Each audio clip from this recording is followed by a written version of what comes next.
This episode of Addressing Gettysburg is brought to you in part by me, audiobook narrator Mike Scott. Narrator of Savis Beattie's Bloody Autumn, the Shenandoah Valley Campaign of 1864, and Unlike Anything That Ever Floated, the Monitor and Virginia and the Battle of Hampton Roads. If you are an author or publisher interested in having your titles produced as audiobooks, or even just in learning more about the process, give me a shout. You can find my contact info on my website, MikeScottVoice.com. That's MikeScottVoice.com.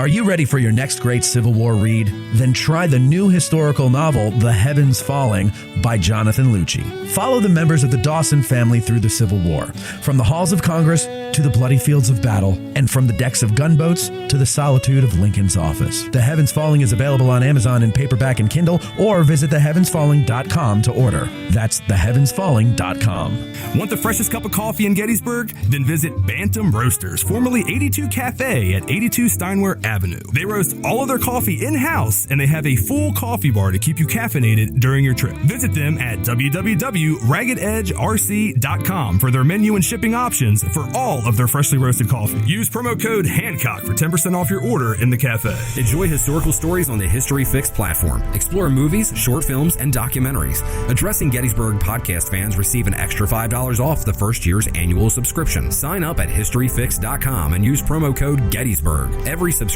includes a 7-day risk-free trial. Escape into history with History Fix. And Civil War Trails. It's the world's largest open-air museum, and they offer over 1,300 sites across 6 states. Drive the Gettysburg campaign turn by turn, paddle to Frederick Douglass's birthplace, or hike to remote earthworks and artillery positions. Visit civilwartrails.org to request a brochure and explore their interactive map. Follow Civil War Trails and create some history of your own. The 1863 civilians of Gettysburg were reluctant witnesses to the Great Battle. Join Ken Rich, the man in the red shirt, for his historic town walking tours. You could book these tours by emailing ken@gettysburgtownhistory.com. That's ken@gettysburgtownhistory.com. And when you're in town, look for the guy in the red shirt. You're listening to Addressing Gettysburg. Hello, ladies and gentlemen. Welcome to this episode of Addressing Gettysburg's Ask a Gettysburg Town Guide. And today we have our old friend Brad Gottfried on. Hello, Brad. How you doing? Good. How are you? I'm great. And who did you bring along with you? Another town guide. I did. I have Rosanne with me. Rosanne is one of our best guides, period. Ever. She makes me look like Mickey Mouse. Really? Yes. Because she puts those ears on you. Could be.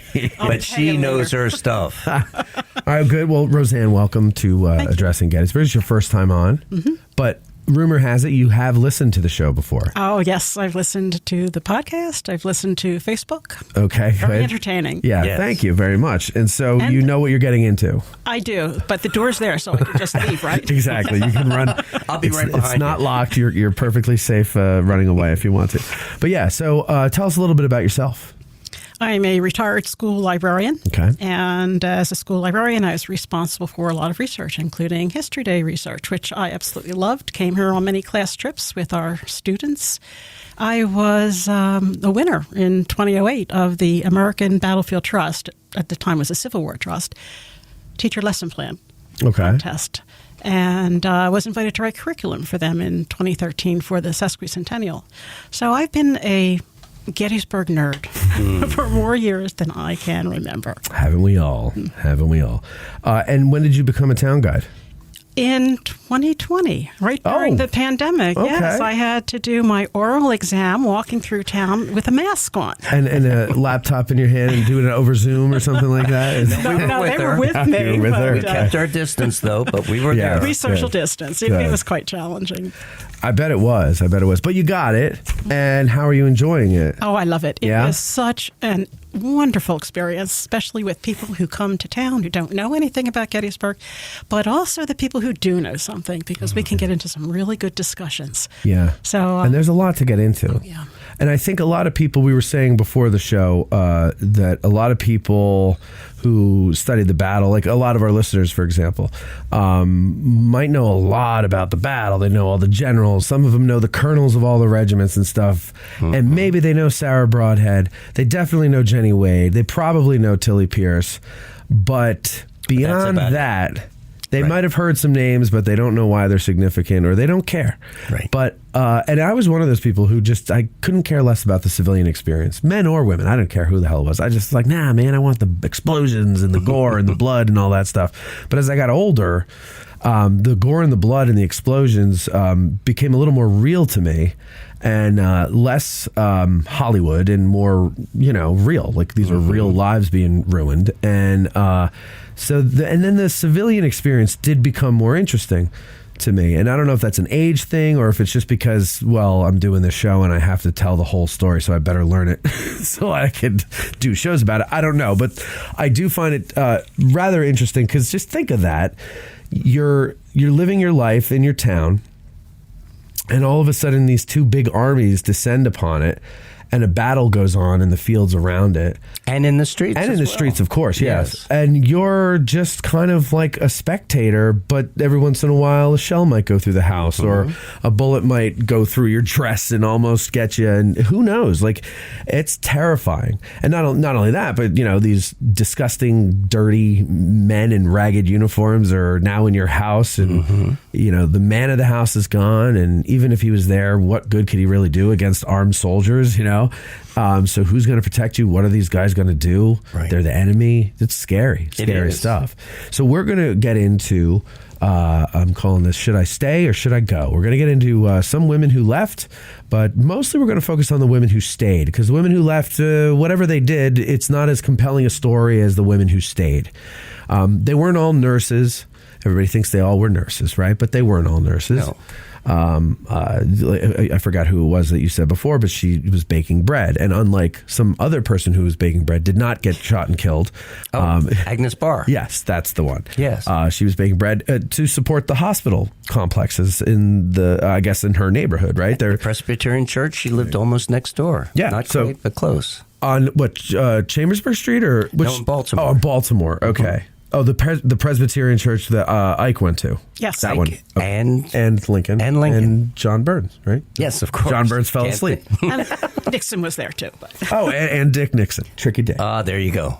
We can't forget him, right? No, you can't forget him. That's why it's important, because of Nixon, not anybody else. Exactly. I am not a Catholic. Okay, so let's get started with this. So who do we want? Let's get the ones who left out of the way, and do we have any reasons as to why they left? I mean, did they leave a reason, or can we speculate what the reason is? Go ahead, either one of you start. Throw one out. Well, you want to start with Maria Tyson? Now, I'm going to give it's interesting, as with any part of history, there are different perspectives. And so I'm going to jump in when Rosanne talks, and she'll jump in when I do. It'll be almost like fact checking.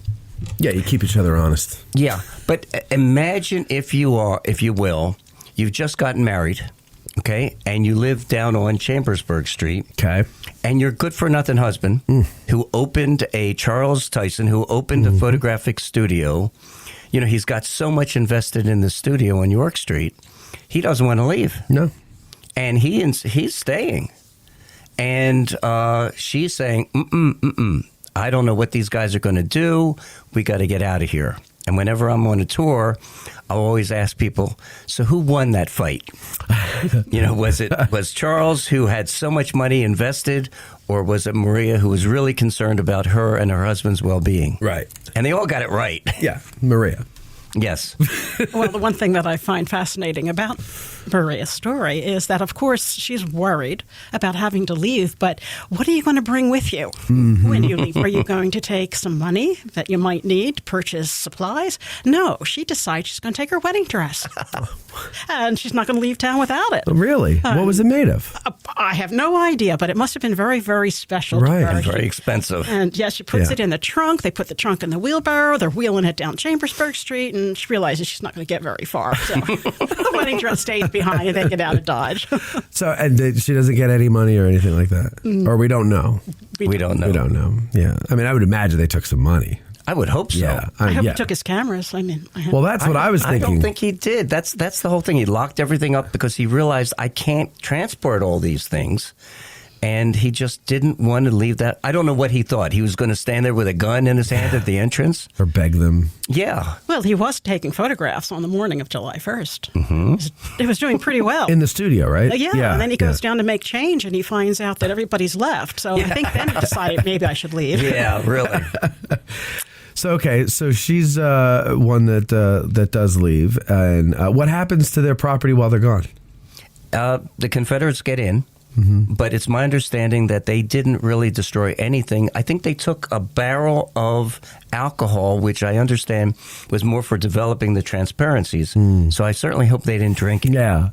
But I think it was fine. No, I don't think they did any damage to their house. No, okay. He was very relieved, let's put it that way. Yeah. And his studio was on York Street? It's where the ice cream place is. The old Cannonball. And where the shell is. Yeah. Yes. The only one of the 9, apparently, that is the actual shell that was fired into that building. Oh, All really? The others have been mortared in. Yes. Most of them, they went right into the building, exploded or didn't explode. Right. So they went, if I owned it, I probably would grab a cannonball or something and just mortar it in. Well, yeah, to show where it went in. They did the McLean house. Yeah. Yes. But so the Tyson Studio one just landed that way? Yeah, that's and then my they probably just mortared it in a little bit more just to shore it up. But like it basically Probably. landed in the brick and didn't go through. It just stayed right there. And it's my understanding, and I may have this incorrect, but when he went to sell the store, one of the things, and he's describing all of the things about the property, one of the things he says, and embedded in the wall is a Confederate shell that may or may not be live. Oh, Jesus. Can you imagine? I'm sure it's not live now. I'm sure someone looked at it. But, I mean, it was live when it hit that. Wait a second. We don't know for sure if someone... Is this going to be like the Gettysburg gun in the Rhode Island State House story type of thing? Has nobody looked into that? I'm sure they have. I hope so. I'm sure they have. Or maybe it's a solid shot. Is it a solid? I've never looked no, up I think it's closely a at Hotchkiss it. shell. Oh, really? Yeah. Oh, boy. It just didn't have enough oomph to get through the wall. Well, glad I don't own that property. Yeah. All right, so who else? Another one that left. Well, we have to look at the black population Sure. as well. The women, obviously, and the men and the children, they all left. Yeah. Tilly Pierce talks about them whenever a rumor would happen through town. What did the people do? How did they react? The shopkeepers would send their merchandise away. Mrs. Bueller sent her family silver away. But the black residents in town, they left with everything. Yeah. So I'm pretty certain that if you're going to talk about people who are leaving, they're number one on the list. But you mentioned something that I wanted to just go back to real quick, and then we'll finish with an example of African Americans who left. But you mentioned the rumors and how people would react. The Gettysburg campaign is not the first time Gettysburg has dealt with rumors of some sort of attack or raid or something like that. Go into that a little bit so that people understand that this has been going on since the beginning of the war. Oh, yeah. Well, Jeb Stuart, he was riding around the Union Army, got to Chambersburg in 1862, got very close to Gettysburg. And there were constant rumors about invasions of armed troops coming in, and it became almost like crying wolf. Yeah. So it was an ongoing drumbeat. And there was also, was this in 61 where the rumor of the Pug Uglies coming, that they were burning Hanover and then they were on their way to Gettysburg? Is that 61 when that happened?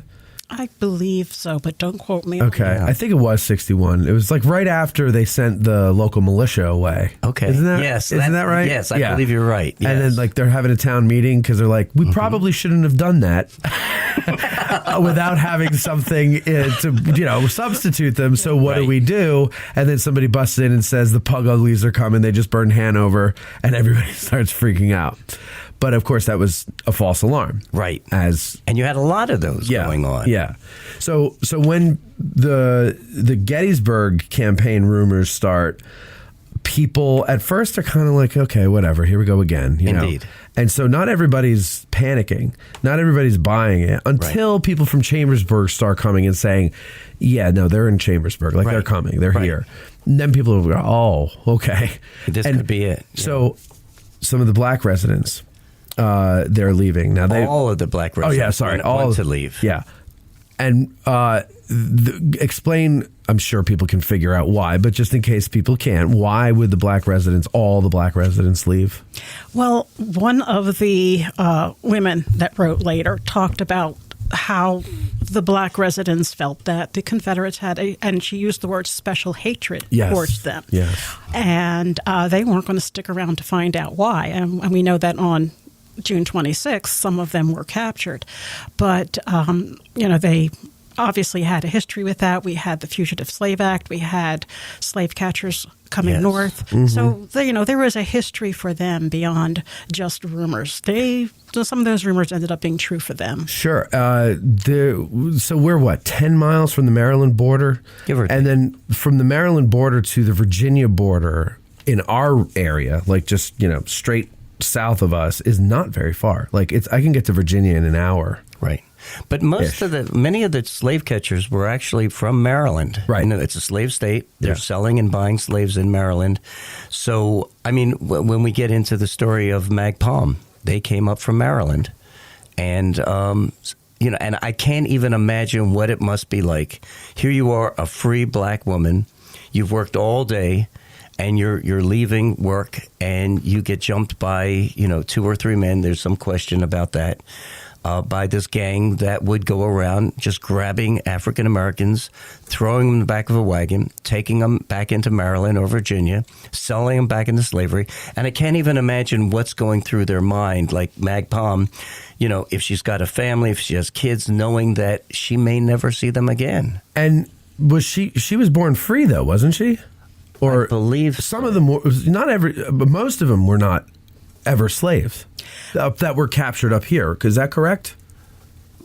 Well, as far as I know, and I'm not quite an expert on the black history in Gettysburg, but Owen Robinson, we do know. Yes, he was self-emancipated. Okay. When he wasn't self-emancipated, he was freed. He remembered the date of his freedom. It was 1817. He didn't know the day he was born, but he remembered the day he was set free. The guy who freed him, his slave master, he called half Methodist, all devil. And he's the one who was supposed to have lived to 116 years old. I think they got a little something confused there. But as far as the the proportion of how many might have been self-emancipated, how many were born free, I don't know that. No. Okay. I think for some reason I was under the impression that they were a majority, maybe not the vast majority, but a majority were born free. I think they were. Well, by 1850 in the census, there was only one slave in Adams County, so most likely that's true. So to be like you're saying, you're working your farm or whatever that day. Is that what Mag did? Did she have a farm? No, she was working in town. Oh, she worked in town. And she's walking down an alley, a dark alley in 1858. Even back then, you're not supposed to go down dark alleys. I would never do that. No, they didn't have streetlights in the alleys back then. We do now, at least. But this was a big, powerful woman, and she apparently thought she could take care of herself. Yeah. And the story's just fat. It's one of my favorite stories because, one, it tells the people who come to Gettysburg how dangerous it was, even if you're a free woman or man, how dangerous it is to live and work in Gettysburg, even though you have the papers. Yeah. And two, two is just the ongoing, just the dread of knowing you don't know when it's going to happen. Yeah. Yeah, it's got to, and then when it does happen, I can't imagine it, but the terror that you're feeling, I can't even imagine, and the uncertainty, right, and dread, just like the title of the book there, The Days of Uncertainty and Dread. It really has to be like you don't know where you're going to end up if you can get out of this, but she gets out of it though, Meg. She does. How does she do that? You want to mention that? We love this story. Well, I have to tell you, if anyone has seen a photograph of Mag Palm, you would have to think that these men who were trying to kidnap her were out of their minds. She is a tall woman, very broad-shouldered, very muscular, and she does not look like somebody I would want to tangle with. No. And, I don't know what they were thinking, but she wasn't going to have any of it. And she is waiting to be paid her wages at the end of the day. And, Brad says it's getting dark. She's in a dark alley. He's delaying. He's stalling. He's finding reasons not to pay her. She finally does get her wages, and she begins to walk home down that dark alley, and she doesn't know that there are 2 or maybe 3 men waiting for her, 1 carriage and 2 very fast horses. And they jump her.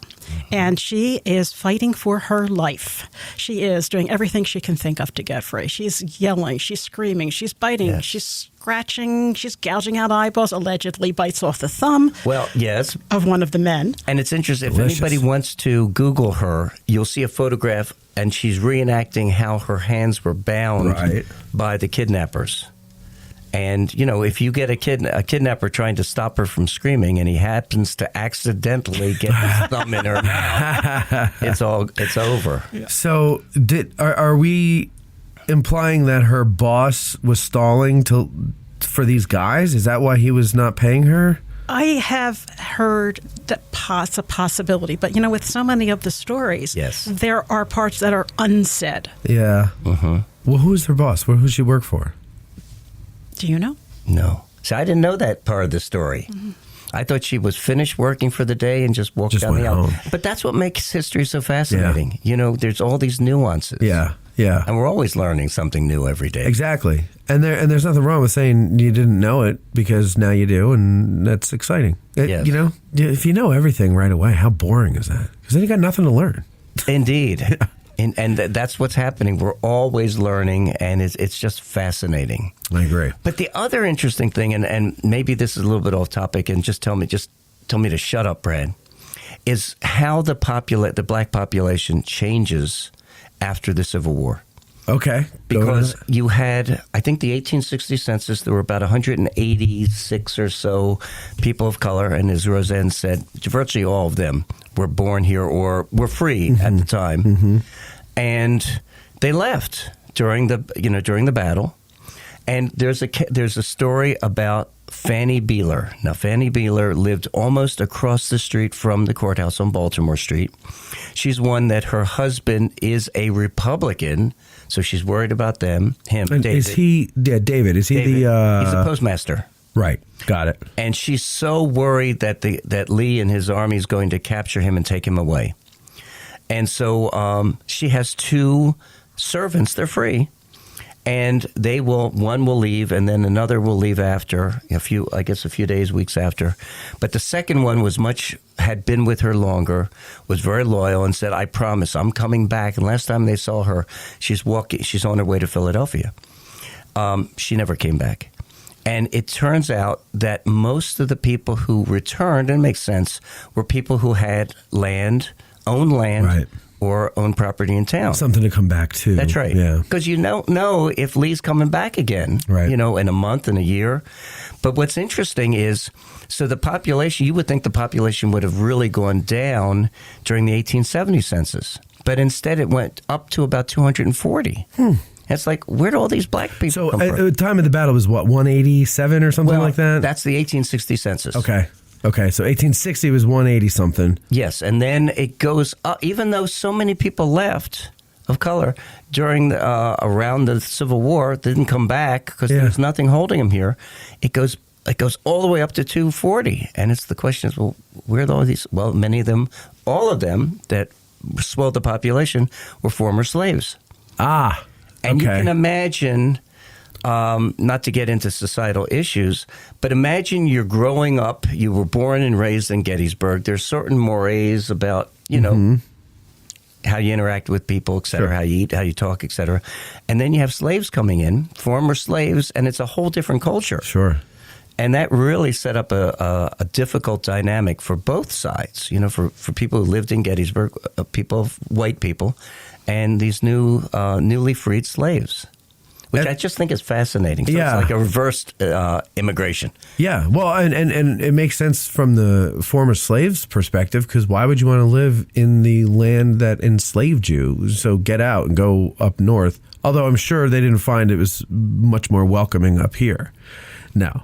You're shaking your head no. I don't think so. Yeah. I think they had economic opportunities here, though, that they didn't have. Right. Yeah, the South was, Maryland, maybe not so much, but, Virginia... I lived in southern Maryland, and before I moved up here, they had plantation. They were plantations. They were slave owners. Most of them went bankrupt. There were major foreclosure sales, and as Rosanne said, economically, they just couldn't make it. You come north, and maybe there are opportunities up here that you couldn't find in the South. Yeah. Okay, so let's get to some of the people who stayed. Because they're the ones with the... They're the ones with the interesting stories. The cojones. Well, they're all interesting, actually. Well, yeah, they are. But, I mean, these are the ones who, they suffered through it all. So, go ahead. Start with someone who stayed. Your turn.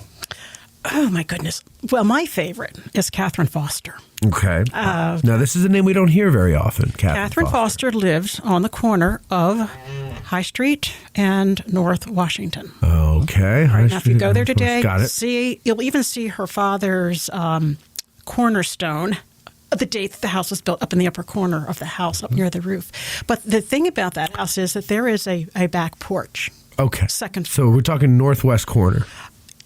Or what? Yeah, northwest corner, right?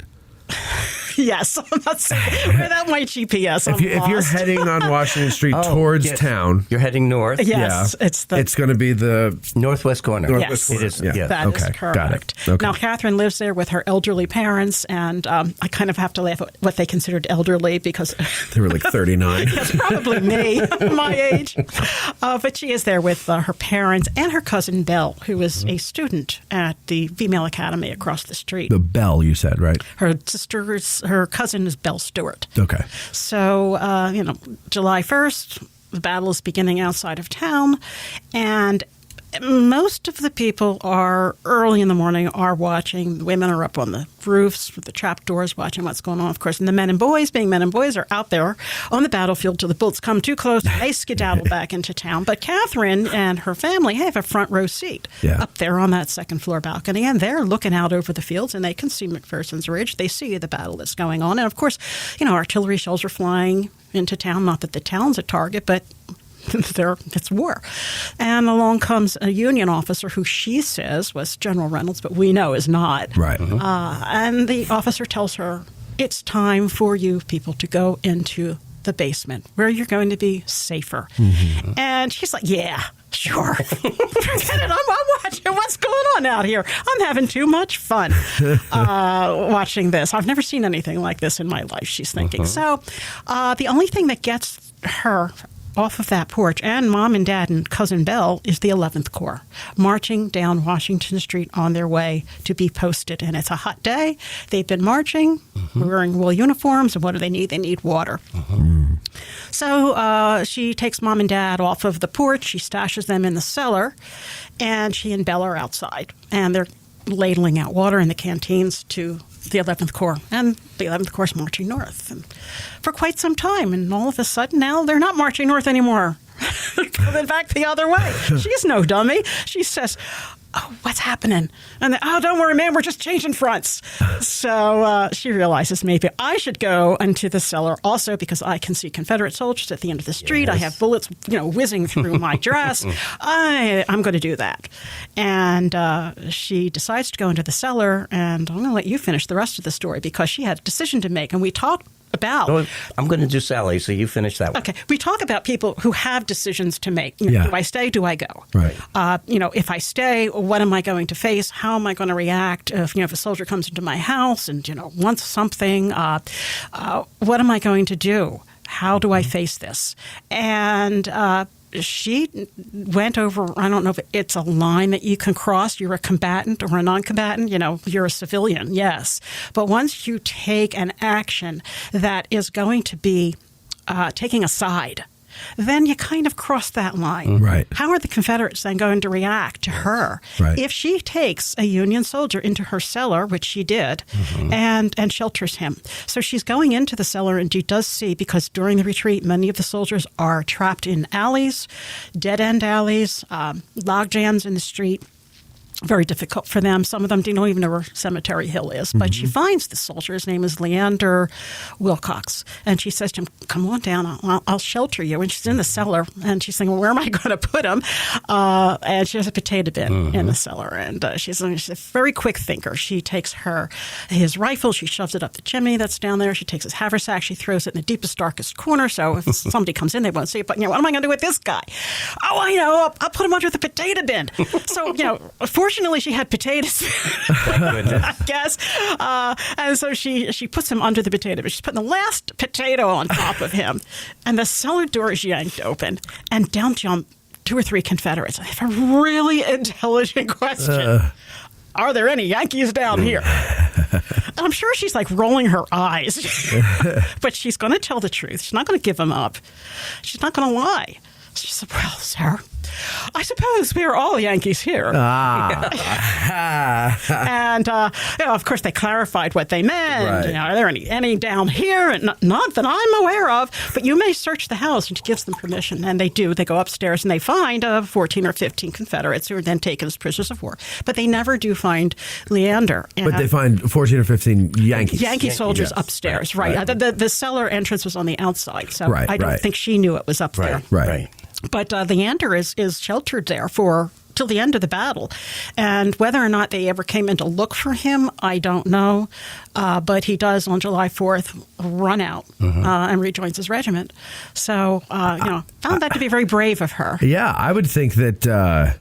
the Confederates at some point would, they're hungry, right? They want food, and she's got potatoes down there. Yes, I had actually someone on my tour, and this is what I love about doing these tours, because people get so involved in the stories, and they think of questions that I never even thought of. Right. And it's like, and the same thing with Catherine Garlock and the hogs in their backyard. It's like, well, if they were looking for food and she had potatoes, why didn't they take the potatoes? Yeah. Well, she doesn't say in her memoirs if they did or they didn't.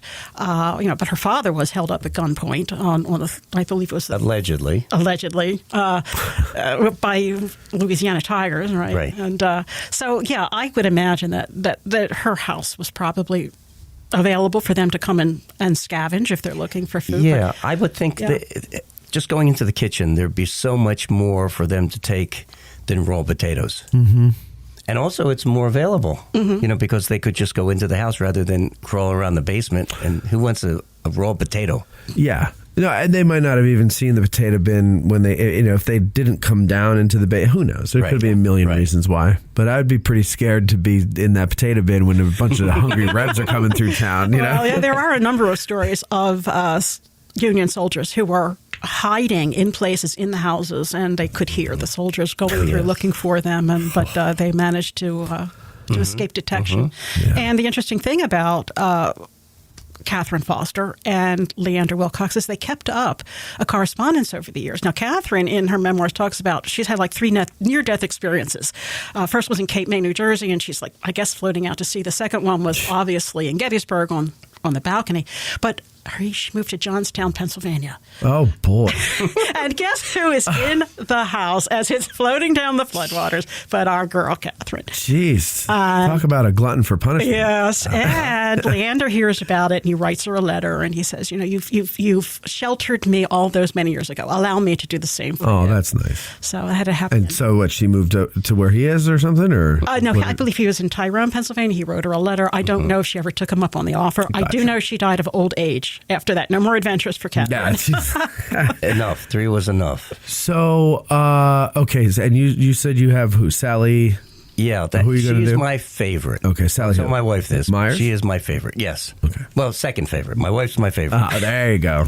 Sally Myers. What I like about Sally Myers is so many, like Catherine Foster, they wrote many, many years after the battle. And so much of it is recollection, and we know what happens with memory. Memory gets a little corrupted. Not to say she wasn't accurate, but I love it when you have a period diary, and there is, what she was thinking, what happened, and it's not affected by time. Mm-hmm. So Sally Myers lived on High Street, just half a block down in fact, across the street from the Academy.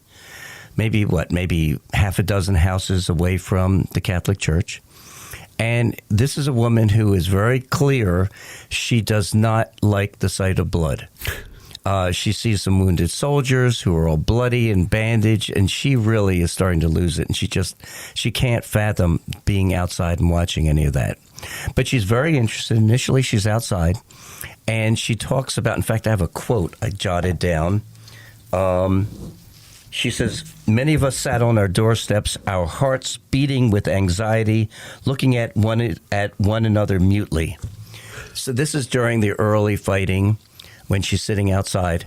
And then, so what's going to happen is there's that major church, not major, but it's a major hospital at St. Francis Xavier Church, and they need people to help. And a lot of times, and maybe they were nurses, they use the term loosely. Yeah. So they didn't ask her to come over and bandage these guys or to help amputate their legs or arms. It was, can you write a letter home for these soldiers? Can you give them water? Can you help feed them? So comfort. Yes. Can you hold his hand as he dies? Things of that nature. Yeah. And here's a woman who is, she hates the sight of blood. And I always tell people, none of us can even remotely fathom what it must have been like to open that door and go into a Civil War hospital. The stench and the screams, and I just can't even imagine. It's like a hellscape. Yes. Yeah. So she's already very, very nervous. She's feeling very uncomfortable. And she's really not told what to do. She basically is told by the surgeons, just ask the soldiers what they need, what they want, and they'll tell you. So there's a soldier right by the door. His name is Sergeant George Alexander Stewart. And so she gets down and she says, how can I help you? Meanwhile, the bloody foam is in his, coming out of his mouth. He's been shot through the lungs. He's actually paralyzed. And he just whispers to her, you're wasting your time. The surgeons have told me I'm going to die. Well, here's a young woman. She's 21. She's a school teacher. She teaches at the High Street School, which is just right down the street. And she loses it, as I would have lost it. Sure. And she comes running out of the church. She sits on the steps, and she's sobbing uncontrollably. Now, I feel very strongly about this. I would leave. I would have walked home and said, I can't do this. Yeah. And what possessed her to go back into the hospital and continue to help these young men? Eventually, Alexander Stewart will be taken to her house, as will many of the other wounded. And she's not only going to care for these men in her own home, but she'll also go back and forth between helping out at the hospital. He's actually going to be in her arms when Alexander Stewart dies on July 6th. And I mean, to me, it's such a wonderful story of a woman who puts aside her natural instincts for the better good. Yeah. And the rest of the story is even better. Well, maybe we'll wait on that. Maybe that's part 2. But she has a happy ending and not so happy an ending after that. But just a wonderful woman. But there were so many women. That's the key. Those women who stayed, the stories of them giving, whether they're helping the men directly, whether they're cooking like Agnes Barnes, they rose to the occasion. Right. And so many of these men, you read the stories, they'll continue to communicate with these women as, Wilcox did, Landon Wilcox, after, because they just can't believe someone could be so kind to them during their worst days. So what is the rest of the story with her? People are listening at home. They're like, well, you got to tell it, So okay. Go ahead, tell the story. Well, jump in, Rosanne. So she is going to begin to communicate with Alexander's brother. His name is Henry. And Henry they both enlisted at about the same time. And Henry is going to be wounded before. So he's home recuperating. And so he wasn't at Gettysburg. But he's going to come with Alexander's wife and, wants to meet Sally because Sally has been so kind. And they strike up a relationship. They begin to write to each other. I never heard of a relationship where they fall in love through letters. Yeah. But she asked him, and this is like, I guess, Match.com of the 1860s. She asks him for his photograph before she meets him. And he sends her his photograph, and she's, ooh. She really? swipes right, yeah. Oh, I like his appearance, she says. And then she meets him in person. Yes. Oh, okay. And then they continue to correspond with each other. And you can see the letters become more expressive. They start talking about love. They start talking about having a life together. And they wed. I'm trying to remember. 1868. It was 68. Okay. So after the war, okay. And he is going to, they move to, I guess he's already in Western Pennsylvania. And he's a pastor. and everything's good. And then she becomes pregnant. And she's in late term, I don't know if we're 8th, 9th month, but she's getting ready to deliver, and he's going to die. The baby or the husband? The husband dies. While she's delivering? No, before. So she's in her 3rd trimester. She is, I mean, here she is. Yeah. You know, she's around strangers, her in-laws, etc. Meanwhile, her father is ill. So she eventually decides to come back after. But I mean, think about it. You know, how horrible it must have been for this woman to work in a Civil War hospital. She finds love. She's excited. She's going to have a baby. She's starting a family. And then he dies. And then she comes back to Gettysburg. Remember, she's a school teacher. And she can't return to teaching. So she becomes a dressmaker, barely making ends meet. Until she can go back and continue her teaching career. You know, it's interesting because I wonder, before the Battle of Gettysburg, was her life generally happy, or did she always have hard luck? Oh, I think she was happy. Yeah, she says in her diary, which is fascinating to read, and it covers a number of years, and she says when she was talking to her son about her life and how it seemed so tragic in the beginning, and her quote was, "I had my black bread first." So that all of the terrible things that happened to her happened early on. The rest of her life was good. Yeah. And I think about the arc of her life. So it's 1863, she's 20 years old. What rights does she have as a woman? None. And when does she die? 1922. She had an opportunity to vote for president. Yeah. Okay. Yeah. So she went through a lot. Yeah. She did. So that's good, because I was like, man, like some people, everybody knows a person who, no matter what they do, just tragedy after tragedy befalls them, right? And they just can't catch a break.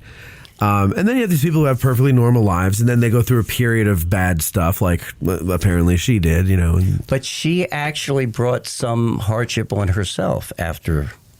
Well, my theory is most hardship is brought on ourselves by ourselves anyway. Okay, well, decisions we make. Although it was positive, but also some viewed it as negative. Sure. So she goes back to teaching, and I'm not clear on the story whether she's asked or she volunteers. Remember, she's living on High Street. And High Street, that part of High Street, I don't know if that's the 3rd Ward. But or close to it. Was she west of Baltimore Street? Yes. Okay, and then the 3rd Ward, I think, begins somewhere over there. I think it was. Yeah. And so, it's I won't say predominantly, but many people of color are living there. Yeah. And I think she had an appreciation of some of in fact, she talks about, the hardship of some of the people of color. And they open the Franklin Street Colored School, and she's going to be a teacher there. Okay. Now, that's almost unheard of for a white woman to teach black children, and she's going to do it for like 16 years. Well, who would have taught black children? Well, it would have been oftentimes ministers would step in. White ministers? No, I think ministers who, the black ministers from the church. In fact, before this opened, they would actually go to school oftentimes in the church, for instance, or in the teacher's home. It's a good question, though. And so what happens is after 16 years, she's going to be transferred back to, I think it's the High Street School, and the white students just torment her. Because she taught black students. Right. They sent us a defective teacher. It had to be defective if that person was teaching black students. Really? It got so bad that she actually quit teaching, and she just became a substitute teacher. She didn't want to do it. And I think she was up there in age anyway. Yeah. But so here's a woman. I mean, there's so many wonderful things about her, in terms of believing in equality. I mean, when desegregation is happening, when they allowed black children to attend the white high school, she talked about how justice was, how did she put it? I know the passage you're talking about. The words aren't coming to my brain right now. But we know what it is. But yes, and for her to be so aware at that time of the inequities. Very much so. Yeah. Yeah, because so when do they desegregate the schools here? Oh, that's going to be later on. But I mean, because she dies in 22, you said, right? So it's before then? What's going to happen is I believe they keep the black elementary school in place. But at one point, they would not allow any black children to go to the white high school. There was no option for them to continue their education. So they allowed them to attend the white. And I want to say it's like I think it's still during the 1800s. Well, it was obviously while she was still teaching because she's commenting upon it. Right. And so, not everybody thought that was a wonderful idea. Sure. But she's one who's saying, it finally happened. It took too long, but it's justice that is finally here. And you can imagine, and she was not a woman who, okay, I'm going to teach these children and I'm going to go home and I'm going to reintegrate with the white community. She would go to, black churches. She would attend those. She would attend picnics. She became part of the community because she didn't want to be seen as a hypocrite. Right. And I'm only here just to collect a paycheck. It meant something to her. Sure. And so when I think about her, whether it was helping these young men during the battle or after the battle, and her teaching career, it's like, wow, you don't find many people like that. No. That's why she's one of my heroes. Yeah, yeah. Okay, so it's Sally Myers. Yes. Who else? Who else we got? Who's Elizabeth Thorne. Elizabeth Thorne. Now, she's my favorite. Why is she your favorite? Well, that's, as they would say in the old days, that's one tough old broad, Look, if I have a cold or a hangnail, I'm not digging a grave. I'm not digging a grave when I don't have a cold or a hangnail. My back would hurt. She's 6 months pregnant? She is 6 months pregnant, yes. 6 months pregnant. And go ahead, tell the story. Well, keeping in mind that the time she and her husband are here in Gettysburg, they are German immigrants. Right. So not only is she a woman, but there's also a little bit of prejudice against immigrants in America at that time. And we know that the 11th Corps sort of suffered Germans from that. especially. So she was dealing with that. But obviously they must have been considered to be trustworthy members of the community because her husband, Peter, is the caretaker of Evergreen Cemetery. Right. He enlists in the Union Army, and she is left behind, as many of the women are, to, live their lives as best they can. And that includes digging graves. So she takes over his job. And when the battle comes, of course, she's there. And she's advised, she asks, I think, General Howard, should I stay or should I go? She didn't know what to do. So we're talking about women making decisions. Right. She's asking the big shot there. and he says to her, well, when I tell you it's time to go, you better go.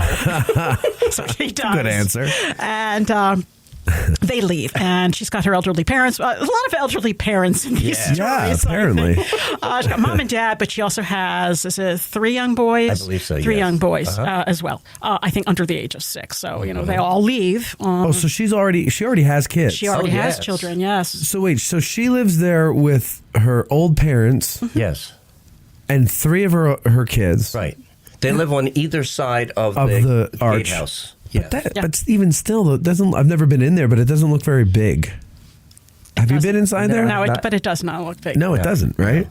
And there's an addition on it now, so now it looks more livable. But back then, it was just the gate. That's right. It wasn't the addition that's there. Okay, so go ahead. So they leave, and I think it's maybe the second day, her father decides to go back and see what's left of the old homestead there. Obviously, it's in the middle of Cemetery Hill, and it's still standing, but the inside is totally destroyed. And he goes in, and he comes back, and he tells her there's nothing left. There's bloody pillows in the basement, and all the animals are gone, and just complete and total devastation.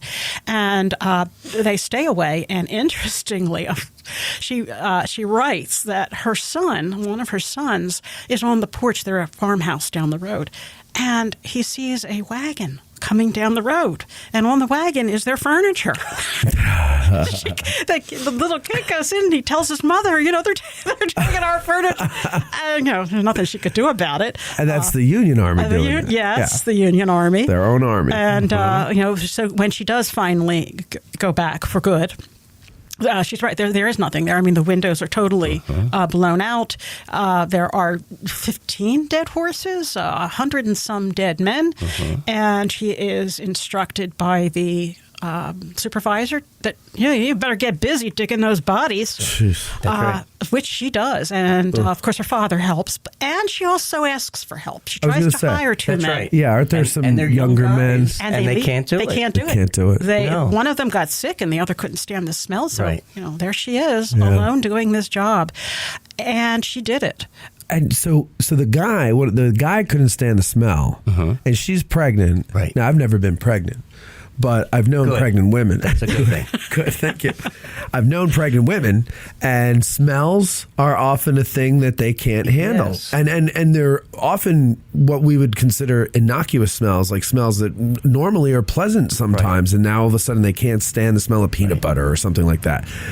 So that she's able to, now maybe the smell of rotting flesh didn't bother her, but even still, I'm impressed that she was able to keep it going. Plus, if it were nice, beautiful soil, but it's all rocky. Yes. And that made it even Harder. more difficult. Yes. Yeah, it really is amazing. Well, Yes. I think when we study the lives of these women, maybe just interested in the surface. Well, they did this and they did that. But when you dig down deep and you think, well, what must it have been like for them? How did they do it? Where did they find the reserves of strength to accomplish the things that they did? Yeah.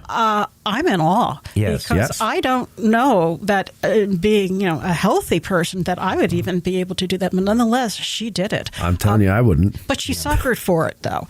Not only she, but also the daughter. The That's daughter died right. Before she in her teens? Well, I believe, and you've heard of prenatal stress, which of course they didn't know about Right. back then, but I guarantee you that is what her daughter suffered. She was the daughter born that sickly. she was carrying at Yes, the time. and she died at about 14 years old Yes. and had never been healthy. Right. So And she always blamed it on that. she did experience. blame it on that. Yeah. And I can certainly understand. Well, that makes sense. Okay, Elizabeth Thorne. It was funny. We had a person come by the bike shop today.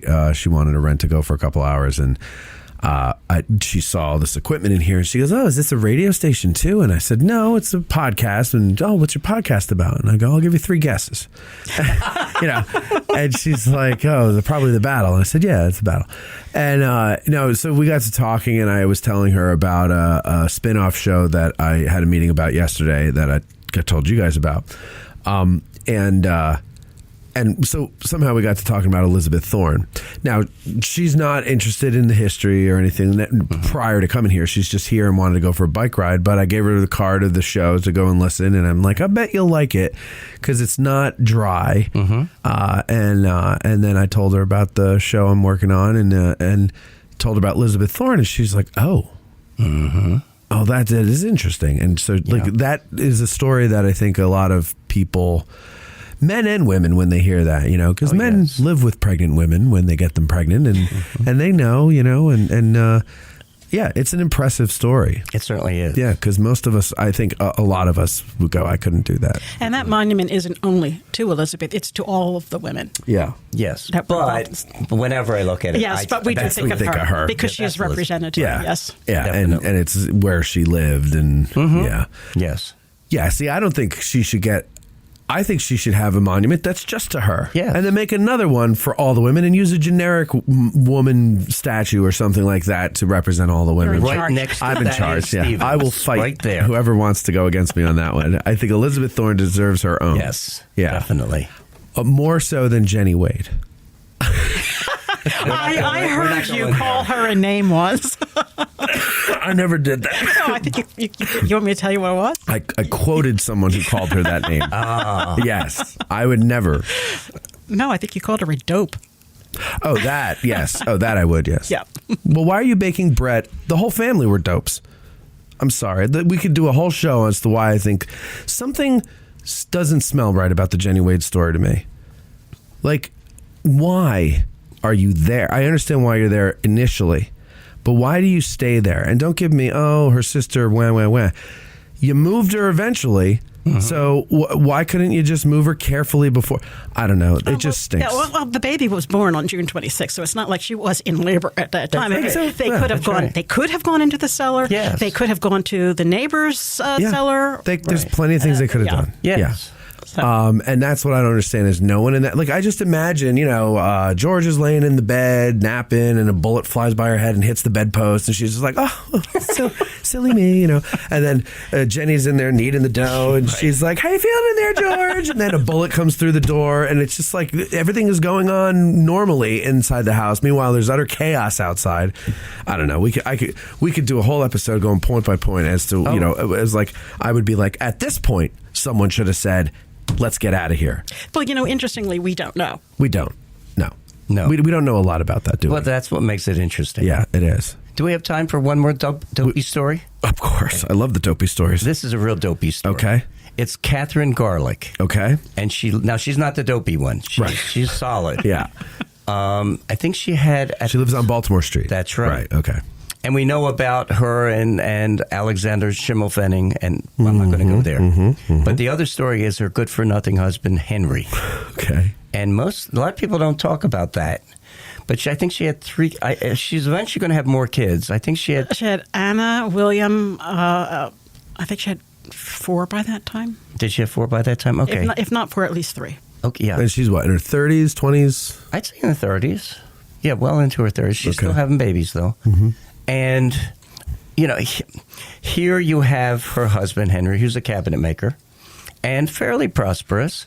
And it's day 1 of the battle. Now, we don't know what happened. Whether he said, Catherine, I'm going out to see what's going on. I'm going to Cemetery Hill. Or if he said, I'm really thinking about that. What do you think, Catherine? I can't believe she would have said, oh, of course, you should go. Yeah. But whatever reason, he will leave his family behind. Now, it's July 1. There are no rebels in the streets. There's no fighting in the streets. But the fighting is close enough to his house that he should be concerned. And, you think about it, he needs to be close to his family. Right. And he decides he's going to leave town. He's going to watch the fighting. He's going to find his way to Cemetery Hill. It gets toward nightfall. He thinks, okay, enough. I'm going to go back. And the sentries, the pickets, the Union pickets said, where do you think you're going? Well, I just live a couple of blocks down No, you're staying right here. It's too dangerous because Confederates are occupying the town. So imagine this dopey decision. He doesn't know, with all these Confederates, what happened to my family? Yeah. And they think he's dead. And Anna, who left a memoir, talks about, where's Daddy? And, the kids are devastated because they think he took a bullet. And you wonder, how could anybody in their right mind put, their curiosity over their family? Oh, I could tell you. Oh. I would do the same thing. Okay. Because it would Hey, come over, I'm going to hit you. I tell you, no, and I'm dopey like that. When there's newsworthy something going on, I want to go and see it for myself. I don't want to be a part of it. I want to witness it. And oftentimes I find my family to be boring while we're hunkered down in a house somewhere. And I'm like, I'd rather risk my life. And it's nothing against my family. It's. I think he was just being nosy, yes, man. Yeah. Well, whatever. Maybe I'm being nosy too. I don't know. But I can understand what would make him do that. Yeah. Yeah. But also, I have to say, I don't have any children who depend on me. Right. So I see myself as expendable to my family, whereas a father is not expendable. So I can understand. Yeah. Okay, go ahead. So that's one of my dopey Well, you know what stories. else I like about Catherine, though? A Confederate soldier runs into the house. He wants to use her attic as a sharpshooting position. And she stops him, physically stops him. She grabs him by the coattails and she says, where do you think you're going? Oh, I'm just going up there. No, you're not. This is a house full of defenseless women and children. Right. You fire, you're going to bring fire upon us. Yes. You cannot do that. And he says, well, I'm going to get killed if I go back out again. And she says, well, you can stay here, but you can't shoot. And he decided, well, he didn't want to stay with her. Right. And he opens the door. He shoots off his rifle, gets some covering smoke, Gets scaring. and runs Scares across them. the street. But for her to stand up, Yes. Yeah. to a soldier like that was very brave. Now she does that, Right. but no one in the Wade family yells out the window, "Hey, stop shooting around this house! There's women and children in here." I'm just see what I'm they could saying. have taken a page out of Catherine's book. That's maybe. what I'm saying. Go ahead. You were going to say something, Brad. It just left me. I'm sorry. I'm sorry. Now, here's a woman who stood up to a Confederate soldier, probably may have had a bayonet on his rifle, And she says, absolutely not. And yet, the question is for me, did she say to Henry, did Henry ask her to leave? Did she say no? Yeah. And he said, well, I'm leaving anyway. I mean, it's a wonderful mystery. Yeah. And she's not a shrinking violet, unless because he was gone, she rose to the occasion. Maybe she wouldn't have done that if he was around. She's also got to protect her babies. That's right. That's, the whole mama bear thing. Like, she doesn't give a flying crap what he's got in his hands. He's threatening her kids or potentially. Was it the Garlack house where the Shrivers went to in the basement? It was the other one. Other way around. The Garlacks went up to the Shriver basement. That's right, for a while. Yeah. Yes. Okay. Yeah. How about the Shrivers? Anything about them you got? And then we'll take a commercial break. Well, the Shrivers, the key there was the wife, Henrietta. I guess they called her Hetty. She lived right next to the Pierce family. Mm-hmm. And she said, you know what? Now, this is July 1. She said, I think I'm going to go to my dad's. My dad has a farm. And I don't know what's going to happen here, but it's safe there. There's no fighting there. And she was a Weikert, right? I believe yes, so. Yeah. Henrietta Weikert. Yes, that. Yeah. Right. That was her maiden. So it was her dad. And so she's going, but before she leaves, she goes over and talks to Mrs. Pierce and says, hey, I'm going to visit I'm going to my dad's farm with my children. I think it's going to be safer there. I can take Tilly. And it's one of those questions. If you're Tilly's parents, do you let her go with someone that you trust? Or do you keep her close? Now, Tilly is an only child or no? No, she has a sister. I think 2 others. She's got a younger son, a younger brother, and an older... I think she has a sister. As a sister? Yes. Yeah. And the sister's older. Right, because she and her sister and their friends went and sang to Buford's Men, right? And so it was a sister. Yeah, the same chorus, not... Yeah, right, the over and over. Chorus. Yeah. The Union forever. Yeah. All right, so go ahead. So she goes with them. So I don't know what I would have done if I'm the Pierce family. If I would have said, yes, take Tilly. She's 15 years old. She's very innocent. I'm worried about might happen here in the town. Head on over there and good luck to you. My question is, why didn't the Pierce parents also go? See, I don't think she invited them. I think she specifically asked about Tilly. That's my understanding. Was Tilly friends with the Garlack girl her age, or? Well, you mean the Shriver? The Shriver, sorry, yeah. No, the Shriver girls were younger. They were little, right? I would imagine maybe she was a babysitter. Oh, maybe, babysitter. Yes. Oh, so she wanted to take her along to help. I would think to help with children. Okay. So, it's like, and I'll ask people on our tour, what would you do? And there's really no right or wrong answer. No, there isn't. And they decided to let her go. And Tilly talks about it. She left a memoir where she said she takes all of her good clothing down to the cellar, and she doesn't even think about bringing a change of clothing, because I guess she thought she's just going to be there for a few hours and then come on back. Yeah. And she's going to be gone until the 7th, and, with no change of clothing.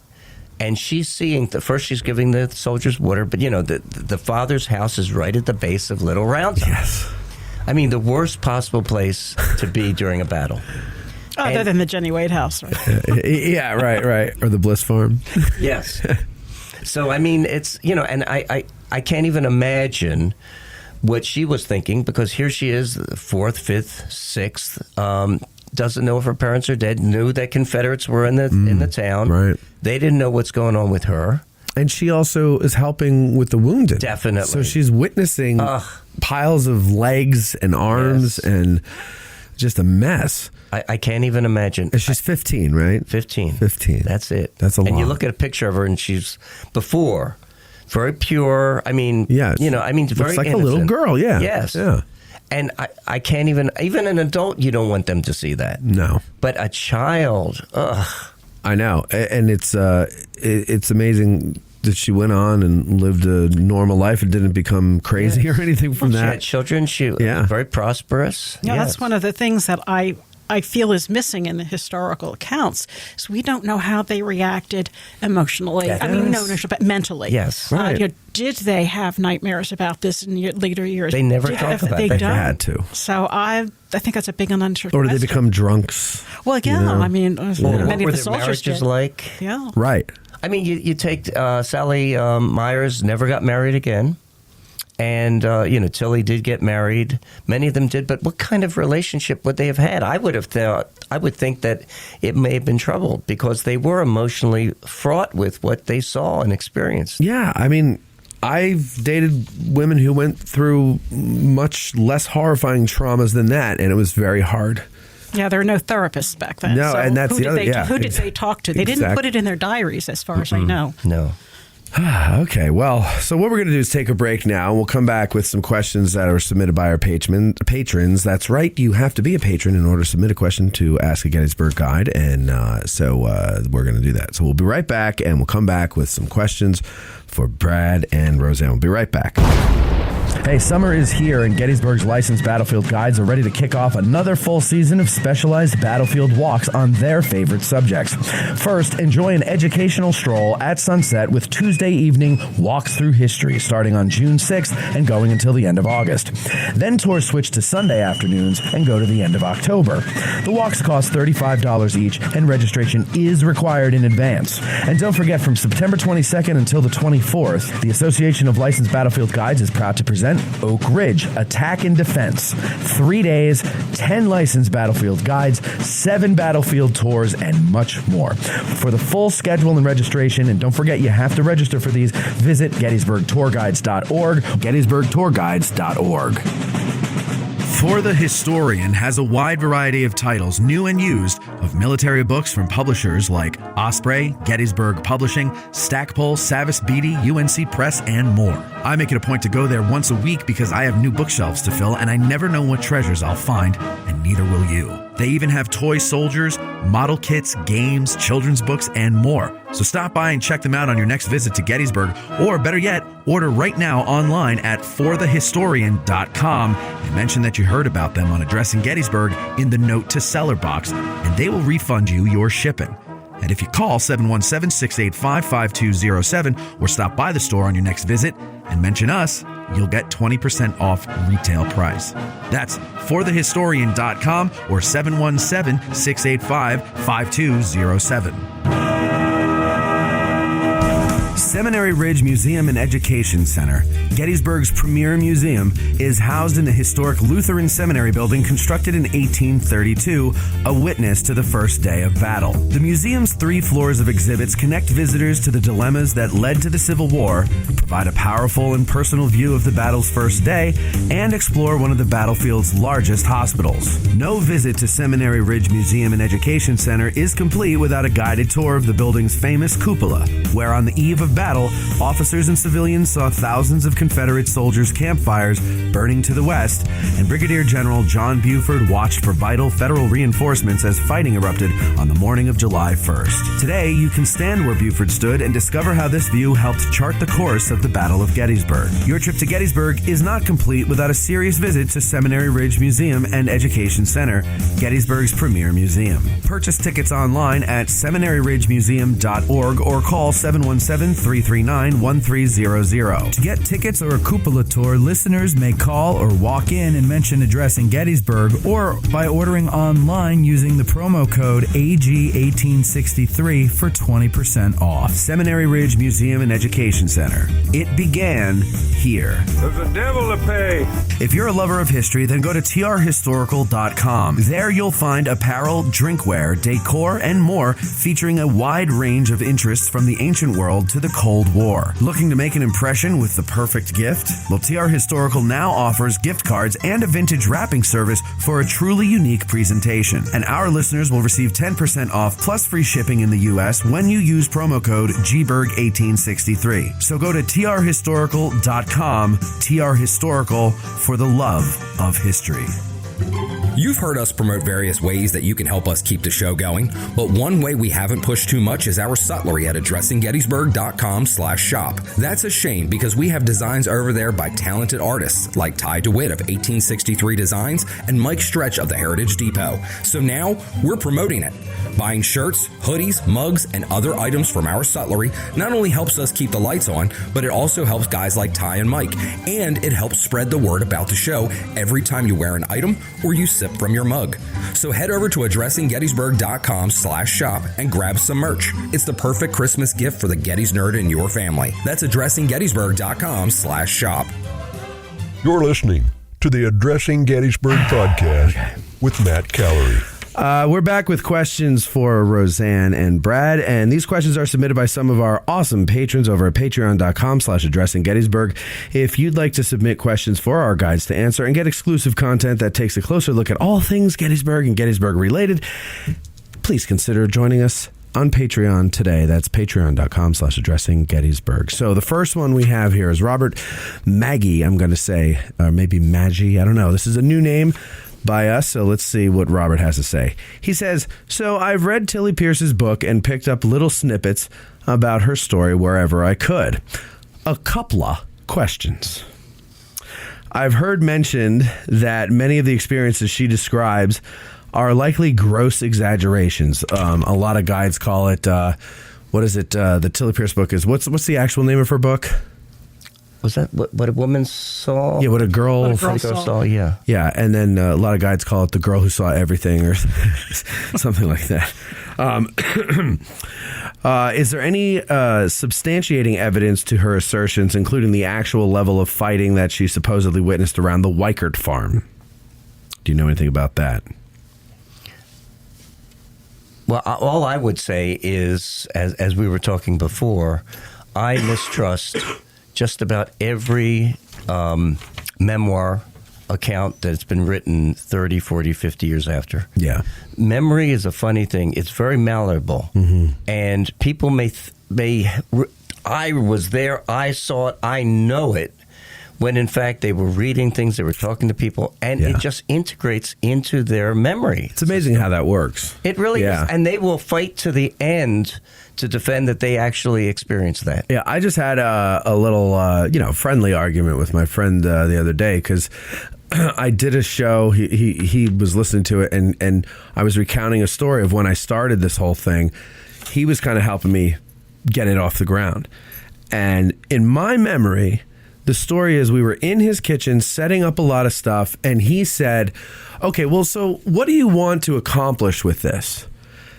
And I said, well, ultimately, I would like to have a community that we form where a bunch of us get together, we do tours, we explore, break off into smaller groups, whatever. Right. Maybe sell used books or trade used books or whatever. But, just a bunch of people who have a similar interest, and we do stuff together. And I was talking to him last night, and he said, yeah, I listened to that show. He goes, that's not how it happened. It wasn't in my kitchen. And I go, in my memory, it was in the kitchen. And how long ago was that? 4 years ago. Right. So imagine 20, 30, 40, 50 years ago. Yeah. Forget it. Right. And I think I'm right still, but whatever. Go ahead. You were going to say Well, I was going to say, although I totally agree with the time and bias rule when it comes to historical sources, I do think something like that's indelible, though. So I don't know to what degree it could be exaggerated or misremembered, but I certainly think that those experiences were real enough. Yeah, I'm trying to remember if there's anything that I've ever thought I witnessed but was actually something someone else told me. Mm-hmm. And I mean, I'm sure it's happened. I just can't recall, or no one has pointed out to me that I didn't actually witness it. But I mean, it makes sense. 50 years especially, my God. All the things that could be firing off in your head. But knowing what we know about warfare, about what the soldiers experienced, what they wrote, knowing what happened in that location, I think it's part of it is at least credible. Yeah. Well, but she could have read. Yeah, I'm not disagreeing with you at all. It's just hard to know. And there's that one account in her book when she witnesses the soldier who, I guess there was a caisson that blew up. Now, this is something I remember a guide calling into question because they're like, I don't remember on the Tawnytown Road, on the first day, too. I think it was the first day. Right. That any story of a caisson blowing up as a battery is racing to the front, right? But this is the story she told. And the boy that was taken in to the house she was in, like, had his eyes were blasted out. He had no eyes, and he was lamenting the fact that he didn't read scriptures that morning. And oh my God, what will my wife and children think? You know, because now I don't have eyes, I can't read scripture. I'm like, what an interesting story that is. First of all, if it's true, which I don't think she's making that up, maybe she's confusing some exaggerating, you know. But like, just the thought of that. Were people that simple, or was that guy that simple back then, where it was just like, I'm afraid of what my wife and kids will think because I didn't read scriptures and now I have no eyes to read them? It's like, I'd be worrying about some other things at that moment. Although some were pretty simplistic. It wouldn't surprise me that someone may have been that devout that would have said that. Yeah. Okay, so he's got more to the question here. Is there evidence that it was actually General Stephen Weed that she comforted in the house's basement the night of the 2nd before he succumbed to his wounds? We don't know. We don't know. Good question. Okay. All right. We don't know the answer to that. Sorry. Yeah. And then finally, Tilly alludes to Jenny Wade being somewhat of a Southern sympathizer. Any evidence for that assertion, or was she just a 19th century teenage drama queen slinging rumors in the days before social media? That's a great question because I'm going to use that in my tour, teenage drama queen. But I mean, the point is, social media. We blame social media for everything. The only thing social media does is allow us to be the pieces of shit we've always been, right? In public. But people were this way all the time. Oh, yeah. Right? It's not anything new. So go ahead. You got an answer for this? Well, first of all, 2 of her brothers were in the Union Army. Right. So right then and there, I would think that that would be an indication of how the family feels. The family did not have a very good reputation in town to begin with, mostly because of her father. Right. You're talking about the Wade family. The Wades. Yeah. Okay. And of course, you know, the name is Virginia and Georgia. Well, there you go. Yeah. Right. And then, of course, we all know what John Burns thought of her. So, But I mean, like, Virginia and Georgia, they were what, in their 20s? Yeah. The war was only 3 years on. So, like, 20 years ago, there was such a thing as a Southern sympathizer. I mean, maybe there was, but... Yeah, I think so. And wasn't the situation where the Pierce family employed the young... Sam Wade. Yes. Yeah. Yes. And she felt that they were mistreating him. So I think, you know, I think this was a personal vendetta. Yeah. More than anything else. So I love that story, though, on the 26th. When the Whites Comanches went and rounded up a bunch of horses, and little Sam Wade was sent off by Mr. Pierce with his prize horse or Tilly's horse, whoever it was, and they got caught and they're being brought back in. And Mrs. Pierce is trying to plead for the boy, and she gets the boy because they're not interested in the boy. They want the horses. And then when it's all over, Jenny, who I guess is standing on the corner of Breckenridge Street watching it instead of coming over and pleading for her own brother, she's standing there. And then all of a sudden she's brave and she's like, well, if something happened to him, I don't know what I'd do with you folks. And it's like, oh, you're so tough now, Jenny. You just wait until a couple days from now.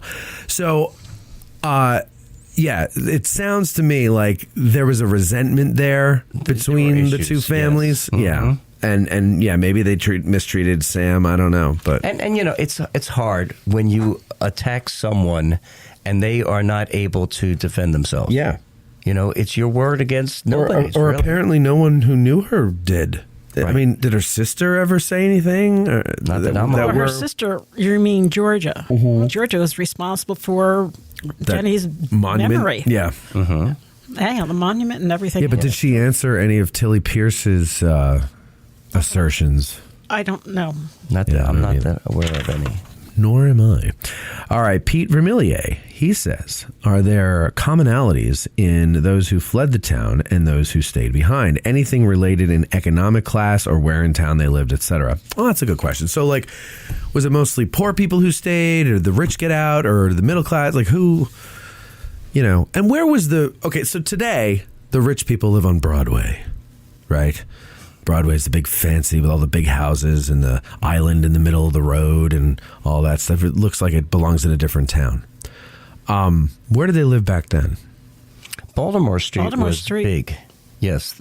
I mean, if you look at the homes on Baltimore Street today, Yeah. now many of them are offices, but those were individual homes. You look at Fannie Beeler's house, which is an office. It's a beautiful home. Which house? Which house is that? Oh, it's It's a lawyer's. Is it? The it's lawyer's almost- office? It's by the candy shop.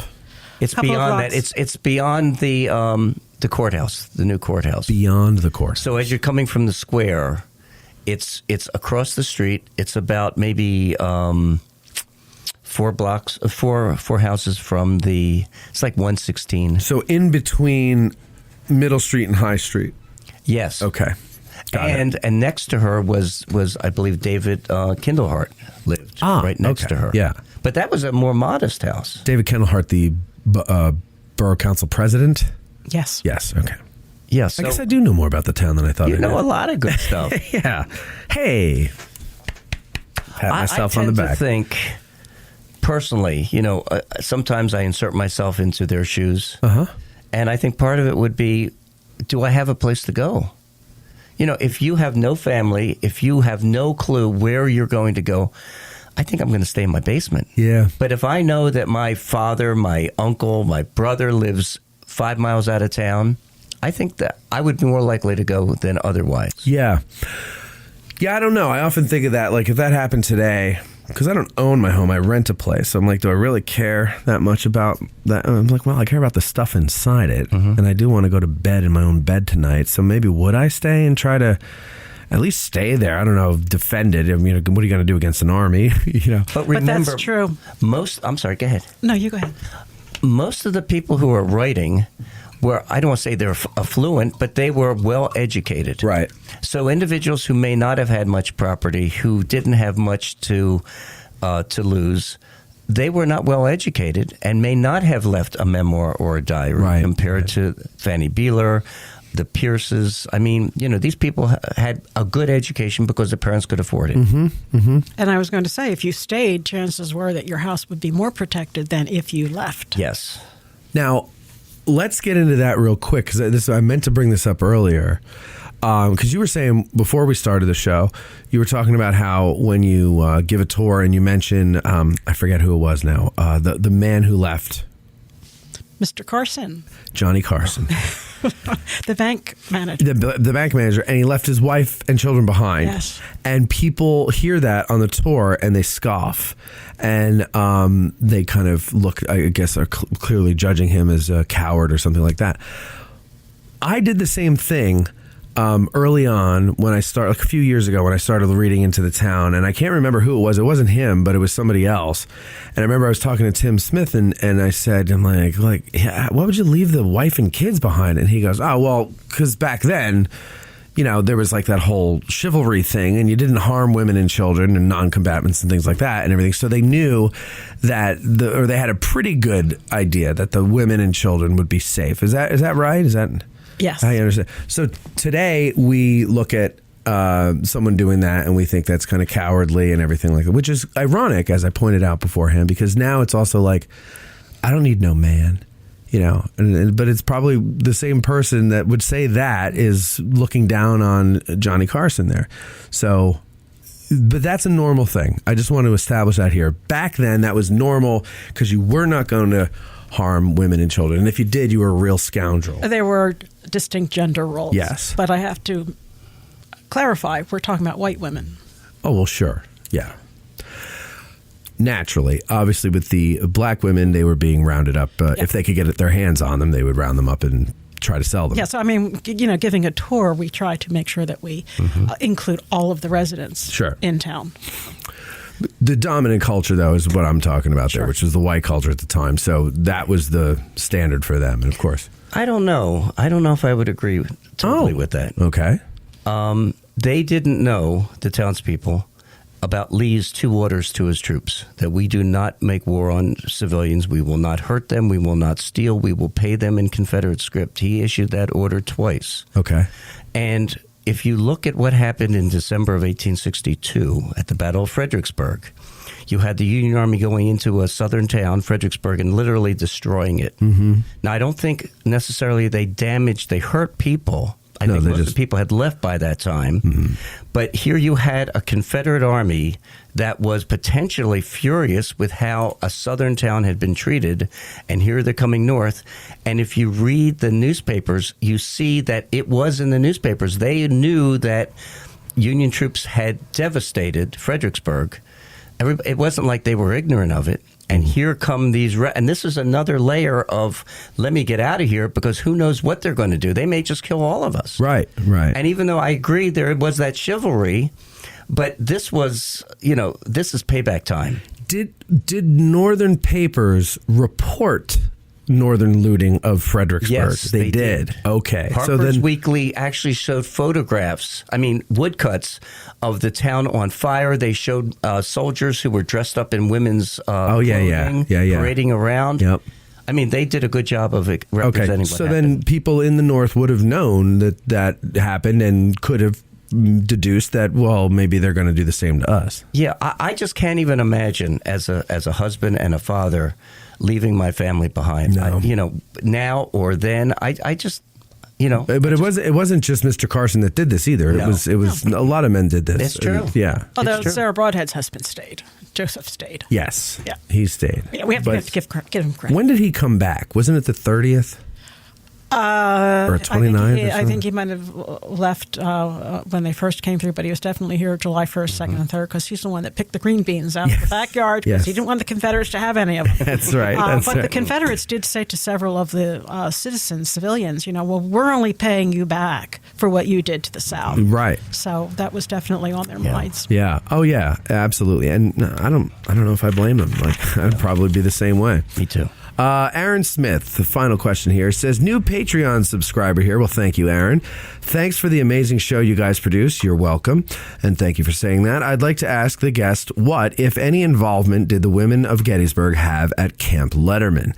We all know many of them served and opened their homes as hospitals immediately in the aftermath of the battle, but did any serve as nurses at the massive Army hospital camp in the months afterwards? Great question, Aaron. They did. Okay. I can't think of any immediately, but I have read of their in their memoirs. As it went out to Camp Letterman. We also know that there were women that came into town. We're talking about women that leave, but there were women that came in. Right. The Daughters of Charity. We had the Patriotic Daughters of Lancaster coming in, as well as individual family members, because this is really the first time being on a northern battlefield that Northern or Union families can come and visit and look for their wounded. So we also had a number of them, as well as Southern nurses coming in to assist. But many of the women, when the soldiers were taken from their house and moved to Camp Letterman, they felt that they had adopted these men. Yeah. So they were not going to write them off. They did go out to visit. You bring up the point that they felt that they had adopted them. In the years after, in the decades after the war, did a lot of these people remain in touch? Oh, yes. Yeah. Did the soldiers come back and visit these people? I know they'd visit the battlefield, but would they stop and see the people that they met? And there was a story of Fanny Beeler, and she was caring for someone from the Iron Brigade. I forgot his name, who was badly wounded. And the wife comes to assist in the care of this I think it was Colonel, and find out that the children have contracted, so they live in Wisconsin, the kids have contracted some disease, I don't know if it's typhoid or whatever. And the wife immediately says, well, I have to go and be with them. I love you dearly, but I'm out of here. right. And he says, I'm coming with you. And the surgeon says, you can't do that, because if that clot bursts, you're going to die immediately. He says, I don't care. And you remember, trains are all over the place. He says, I don't care. I can't let her go alone, and I can't let my children be by themselves. Sure. So he goes on the train, and Fanny hears that it did burst. He did die. Ah. And then they're dedicating, I can't remember, I think it was the cornerstone for the monument at the cemetery. Okay. And there's a knock on the door, and there he is with the children. I want to introduce you to a woman who helped save my life. So it was a rumor he hadn't died. Okay. But it was not uncommon for these guys to come back. They would invite them to reunions of the units. Right. They would send them letters. They would send them like rings and trinkets and the like. I'm sure that if I was in a situation where I was on the brink of life and death, or on the brink of death, and there was someone who took care of me that didn't have to. It's not their job. It's not their profession. Right. They're not related to me. I would probably feel closer to that person than any blood relative I have, because you gave me a new birth. That's right. There's my mom, but then you're the one that nursed me back to life after. Go ahead. And it's not just the patient. It's the mother, the father. Even if the soldier died. The gratitude that the wife, that the parents felt toward the caregiver, that they knew their loved one did not die alone, was in good care, and they will come back and they'll thank them in a variety of ways. I mean, it wasn't just restricted to the soldier; it was the family as well. Yeah, many of the women would say that they would treat, and they're talking especially about the Confederate soldiers that were in town too, that they would treat them as if they were their own husband or son or brother or family members. Yeah. Right. I think, you've got the war, but then you've got that bigger bond between people. And they're their son is off fighting somewhere, and they would hope that someone would give their son that care. Yes. Yeah, very much so.